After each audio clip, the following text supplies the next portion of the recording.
Yo, what is going on YouTube? It's your boy Dan, aka aDrive, bringing you guys a brand new Pokemon Sword and Shield video today. And guys, strap in, get yourselves ready. We got a ton of stuff going on. There's everything from new gameplay, never before seen, to many interviews that went down, tons of insight about Pokemon Sword and Shield, and all sorts of stuff in between, man. So this video is looking to be action-packed. Like, there's so much stuff to talk about, man. I'm really excited about it. Hit that like button down below. Make sure you guys subscribe if you guys are new. We're closing in on 500,000 subscribers. And before we go any further, for those who don't know, I'm doing a Nintendo Switch Lite giveaway for 3 Nintendo Switch Lites for the 252 Marathon. Check out the trailer in the description below on how to enter that. It's very short, doing a big stream, 252 hours on twitch.tv/aDrive. Let's jump into things, man. I don't want to waste any of your time. We got the footage right here of a new max trade battle. Now, I will tell you guys, the editing in this video may end up being kind of funky because sometimes these Japanese trailers, the Japanese footage gets copyright claims, so we gotta be a little crazy about it. So just bear with me, but check this out. This is actually really dope. There's footage right here of the first ever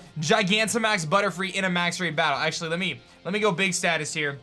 Let's take a peek at it. It actually looks so sick.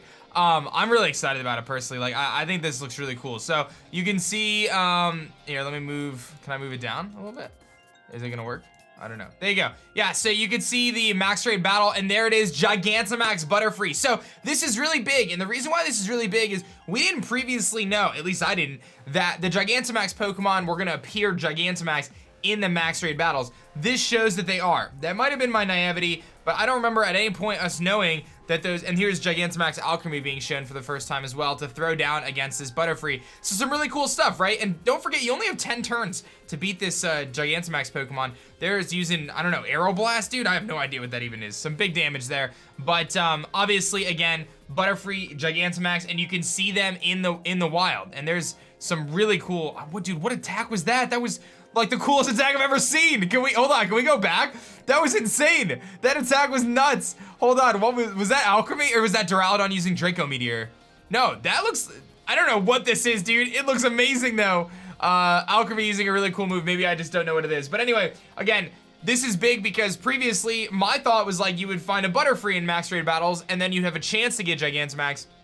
This seems as though you're gonna see its Gigantamax ahead of time, which is really cool. Saves a lot of time for those looking for Gigantamax Pokemon. And then some really cool stuff here. It is pointed out, this is a 2-star by the way, but it is pointed out that it's got like a little indicator on it that it is the Gigantamax Butterfree, whereas the Steelix here, which is 3-star, doesn't have any sort of indicator there. So again, only 10 turns to try to beat these guys, which is pretty crazy. So you don't have a ton of time, but very, very interesting stuff in my opinion, in terms of how the max trade battles are gonna work. So I'm excited about that. Getting to see Butterfree, very cool. But we got other cool stuff to talk about, so let's keep going, man. Big interview with Game Informer. There was actually like 2 or 3, dude. There's so many things. I'm gonna try to summarize some of this stuff because there's so much to go through. If you guys wanna check it out on your own, you can check it out in the description below. But there's a lot of cool things. It talks about like, you know, why Leon is kind of shown in the early game. This is a really cool part. When you're in the wild area, do you have to set your game to a certain status so players can interact with you? And Amori and Masuda say, so how it works is there's a feature called the YCOM. This is kind of gonna replace the Festival Plaza and stuff. You can activate that to broadcast your status or what you'd like to do. I want to trade, I want to battle, whatever. Then it gets broadcasted out to anyone you've been matched up with in the back end. They'll see that, and if they want to reply or they want to battle, it'll match you together, and then it goes to a synchronous connection. One of the cool things, we have Wonder Trade where you can throw out a Pokemon. That's a pretty active process. We improved it, so now surprise trades or Wonder Trades, you can do it while it's in the background, while you're adventuring. So you could just be walking around, we have seen footage of this. You can walk around the wild area, you can walk around anywhere, and you could be Wonder Trading in the bottom left-hand corner while you're playing the game. To me, that is amazing. So really, really cool stuff. They talk about a bunch of different things in terms of what's gonna make the ultimate Pokemon game. Can you talk a little bit about the timeline? They did talk about a bunch of different things. Are we gonna see Meltan and Melmetal? We'll see. You know, they kind of don't really talk too much about it. They're a little bit, you know, a little bit kind of funny about some of the answers, but some really cool stuff. You know, there was some really cool stuff. So let's take a look at this here. Again, talking about the YCOM, some really cool, interesting kind of updates. So it's in the wild area, but you can do this stuff everywhere in terms of like you want to trade, etc., etc. And then instead of the PSS, again, you can do it through this new YCOM feature, which is really cool. And again, we see kind of the different YCOMs. So like trade, what we're assuming to be battle, or battles right here. Surprise trade is in here. There's some different things. You can see that people are looking to do different things like, oh, I want a battle, or I'm seeking a max trade battle. So some really cool stuff there. I'm actually a really big fan. And again, you can see on the left-hand side, the different people for the YCOM. So again, this is not in the wild area. This is just out in the wild. So some really good quality of life improvements for the upcoming Sword and Shield titles. We got some more burning questions here on Game Freak. These are some pretty interesting ones. They asked about Ash Ketchum being in the Pokemon universe. We've got some more stuff coming up in this video, by the way. Talked about Kirby, talked about different people using iPhones. The most dangerous Pokemon is Beware. Some really cool stuff though. They talked about some really interesting stuff. So again, if you want to read these in kind of full effect, by all means. They were fun, lighthearted questions like if you eat a rare candy, you know, things like that. Would you rather fight one Rapidash sized Psyduck or 100 Psyduck sized Rapidash? You can answer that in the comment question of the day here. Let me know in the comment section, would you rather fight a Rapidash sized Psyduck, so a Psyduck that's much bigger, or 100 Psyducks that are like, or 100 Rapidash that are size of Psyduck? I personally would rather face the bigger Psyduck, because I think you'd get overwhelmed by 100 Rapidash. I'm gonna be honest with you. So I think they agreed. They'd actually rather face 100 Rapidash that are the size of a Psyduck. I'd rather face the big Psyduck, but you guys can let me know there. There was some really cool stuff though. Let's see here. This one is a little trickier because this is the Famitsu article. And the thing is, this is actually in Japanese. So I can't translate it, but there's some great screenshots and there's some really cool stuff. Basically, and I'll cover this here in a second, one of the big points that they talked about was the fact that they are undoubtedly not releasing stuff for this new Pokemon launch to keep things a surprise. It's not that there's lack of content, it's not that there's lack of gameplay. They're doing it because they want to make the experience more fun and kind of more lively and more of a surprise as you're playing through the game. So that's a big thing there. I was reading that roughly the story length is going to be about the same length as previous games, but there's going to be a lot of things to do in the post game from a competitive perspective, from other things to do. So lots going on in terms of that. A lot of great screenshots. You got the max raid battles, so there's going to be stuff to do there. And again, a lot of things covered here in this Famitsu article. Again, it is in Japanese, but we can see a handful of things, and kind of the Butterfree clip came from that, where you could do the max raid battles. And I'm super excited for this stuff, man. I'm like so jazzed up about this game at this point. This game is gonna be so incredible. I'm like so excited, dude. I'm so excited. But again, because I had to use Google Translate on this, again, the text isn't gonna be that great, so we're just not gonna, I'm not gonna like read every little bit because that would be ridiculous.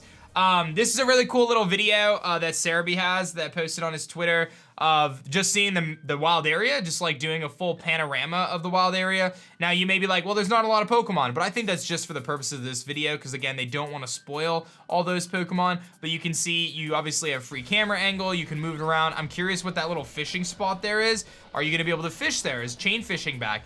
Big questions. We see Palpitoad, all the little camping spots, really cool kind of dragon city here, some of the trees, you got the little camping spot again, you know, the town in the background looks pretty cool, you got the grass, and again, I don't think this trailer or this little clip shows necessarily, you know, the extensiveness of all the Pokemon you're gonna see in the wild area. I think it's just a matter of kind of demonstrating kind of what to expect, but the trainer here is going to cover their eyes because of the sandstorm, which is really cool from the wild area. So lots of good stuff going on. As you see, the trainer covers their eyes right there as the Tyranitar kind of walks around in the back. I will say Tyranitar's animations are a little static. It kind of just does like the bulk turn, but honestly, I don't personally care. It is what it is. So some really cool stuff there.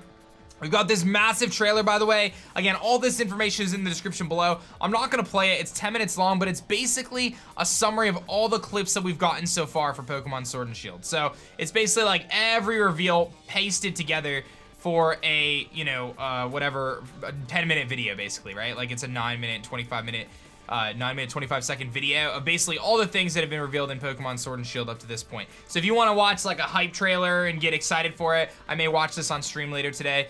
You're welcome to check this out because I think that that's actually pretty cool. Lots of stuff to cover there. And then this was pretty interesting too. Cerebi updated that Eurogamer, there's not going to be a direct communication between Go and Sword and Shield, so you're not going to just be able to play Pokemon Go and Sword and Shield like tied together. You're going to have to use Pokemon Home, which is coming out next year. So we're still waiting on Pokemon Home information. Still a lot of details to be kind of had there, but we're not going to have direct communication with Pokemon Go. However, However, it has been seen in the game files that Galarian Weezing and Galarian Linoon and Zigzagoon are found in the Pokemon Go game files. I'm pretty sure someone found that, Krails maybe?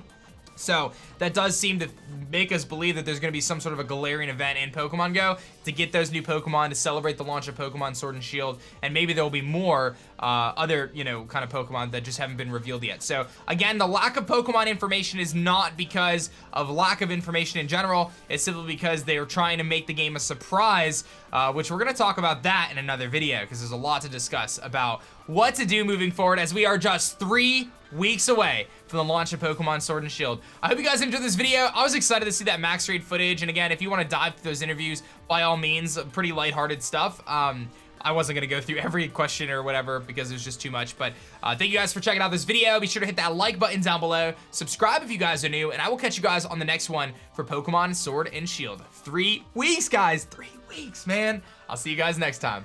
Peace.